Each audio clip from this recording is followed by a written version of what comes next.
morning sa inyong lahat. Ako ang Blas Mackelly ang vlog nyo for today. So what's up sa inyo dyan mga ka-Air Nations? Ayan, kumusta kayo? Ayun nga, mag-free flight tayo ngayon dito sa Bubong. Ayan, dyan na naman tayo pupunta. Tatry natin na ilabas si Kiro, ang aking Lutino Pearl Kakatil, no? Medyo delicate pa yan kasi alam mo yun, kapag mag-recall kami, mas lalo na sa masilaw na lugar, minsan nawawala pa siya. Parang medyo mahina ang eyesight ata ng mga red eyes kaysa sa mga black eyes. Napansin ko din mas mahirap talaga i-train yung mga red eyes na ibon, no? Kaysa sa mga black eyes na ibon. So, ayan. Sana hindi mawala si Kiro. So ayan, pakita ko yung view sa likod ng house namin. Ayan, no, tignan nyo, inayos na nila papa yung likod, oh. Tsaka yung ibon ko dyan ko na linagay sa bahay na yan. Kasi sobrang ingay talaga ng mga German Shepherd. Ginugulo nila yung mga ibon ko. Nakakainis, may itlog na yung alves ko. Tapos ginugulo nila. Stress na naman. So ayan, sa bubong, sana hindi tayo madulas. So ayan, ang ganda dito sa taas. Andun naman sila sa baba. Ayan, inasikaso nila yung mga Pomeranians. Yan, pinapaaraw nila. Ayan, parang mga cottons na gumagalaw lang, oh. Ayan, so tatamang recall muna tayo. Doon agad ako sa dulo. So first time nga pala ni Kiro. Sana mag-work pre. Ayan, si Phoenix nakalabas na. Ayan, oh.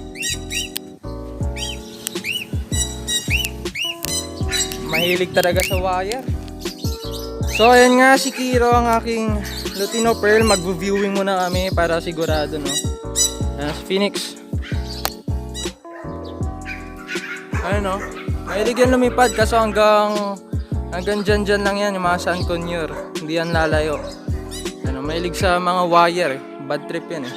So ayan, viewing muna, 5 minutes, 10 minutes. Ayan, tignan mo yung nature. Ayan, first time niya dito, eh. Yun. Ayan, first time niya dito. Ayan, tignan mo na mabuti, ha. Bahay natin, color. Kakulay mo, medyo kakulay mo. Okay? Ayan, pag may narinig kang boses ko, lapit ka agad sa akin, ha. So dito pre, madaming puno, madaming wires, no? Wag kang pupunta doon, dito lang sa akin, ha? Dito ka nang dadapo sa akin, ha? Naiintindihan mo ba sinasabi ko? Ayan, madami na siyang naririnig na mga sounds na hindi pa naririnig. So kailangan masanay mo na sila dyan kasi baka mag-flyby bigla, no? Hindi sanay sa tunog ng tricycle, jeep, sa mga ingay dito sa labas. So sasanayin na natin to. Okay, goods. Yan, no? Red eyes, oh. Yan, delicate. Good bird. Kasi hindi pa ganun kaluwag sa amin. Kapag mag-free flight ako, doon dapat sana, eh. Sa San Fabian Farmville, eh, yung pinunta namin kahapon. Sobrang luwag, pre. Dito, kaya naman. Kayang-kaya. So, tignan mo tong poste na to. Laging pinagdadapuan ni Phoenix, kaya dyan lang ako naaasar. Ayun, o. Kiro! Ayun, o. Let's go, Kiro! Good bird!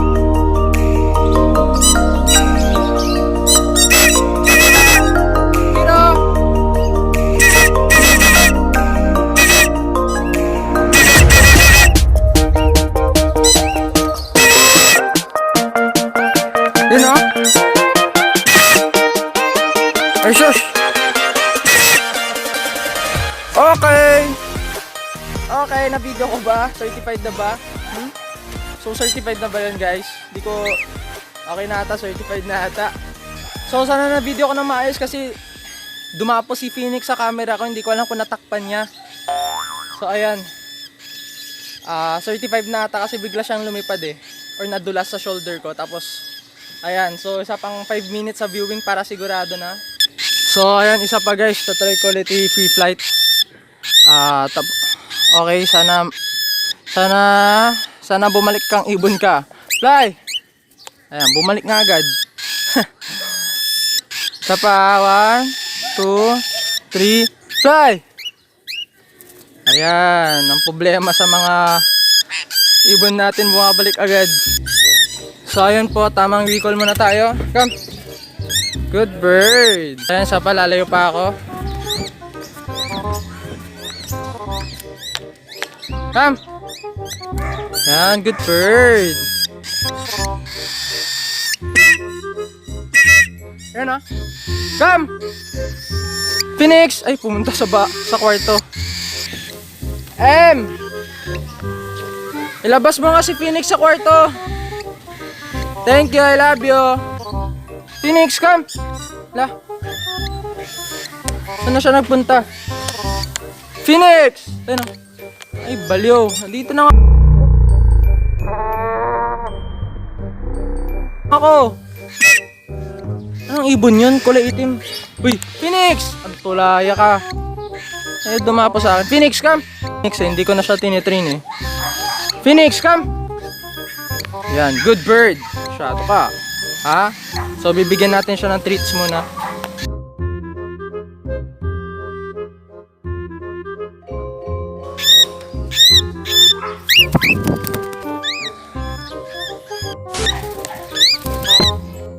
Phoenix, come!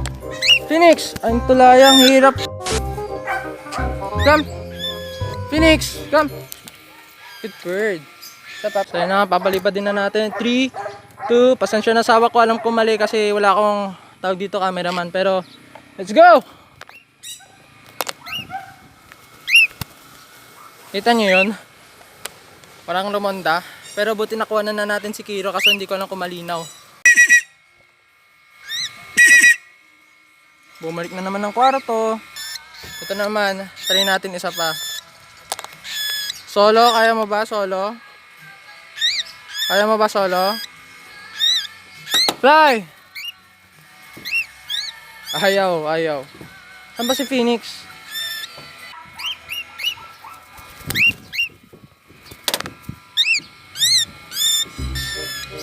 Ano?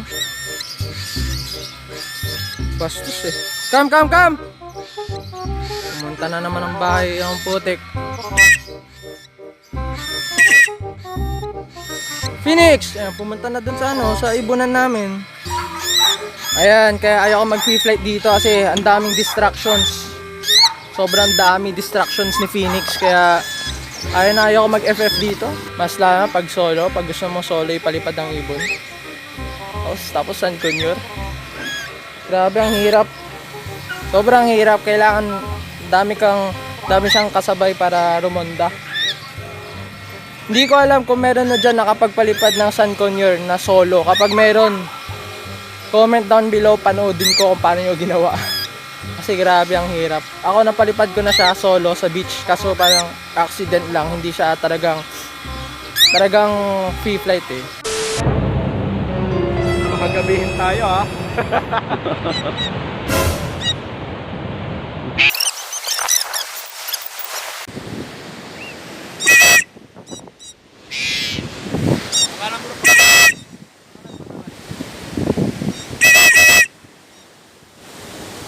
Yun o. Nakakakaba.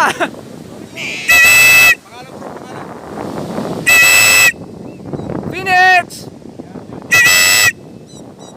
Mataas, hindi.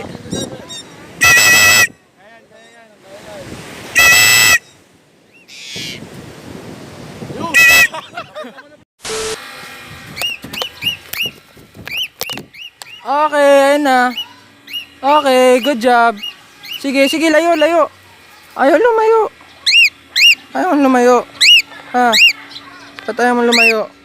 Ha? Ayaw mo din lumayo sa akin, loyal ka din. So ayan guys, dito na magtatapos yung vlog. Nawalan na ako ng pag-asa kay Phoenix. Hindi ko na alam kung ano gagawin ko doon. Mas pipili nila maglaro kaysa lumipad. Tamad-tamad ng alaga ko. So yun guys, dito na magtatapos yung video. Sorry, pasensya na. Di ko sila napalipad ng sabay awit kay Phoenix. Bala ko na nga mag-upgrade ng ng Eclectus. Budget ko 2,000 pesos. Ayun na, 2,000 pesos na yan guys. Baka may manok na Eclectus dyan na 2,000 pesos. Matagal na siyang certified. Urban Free Flight. Hindi ko lang na video. Try na ulit natin next time. Sa free time ko, ang hirap na kasi maghanap ng free time sa college. Mas lalo na architect ang kinuha kong course, kaya pasensya na. At maraming salamat sa 20k subs pre, at maraming salamat, mas lalo na maraming salamat sa nag-i-stay at nag-aabang pa rin sa aking video kahit na 1 week ako hindi mag-upload. Kaya shoutout po sa mga nag-shoutout. Ayan, so ayan, maraming salamat sa inyong lahat. Thank you for watching. Peace. Love you all. Bye bye.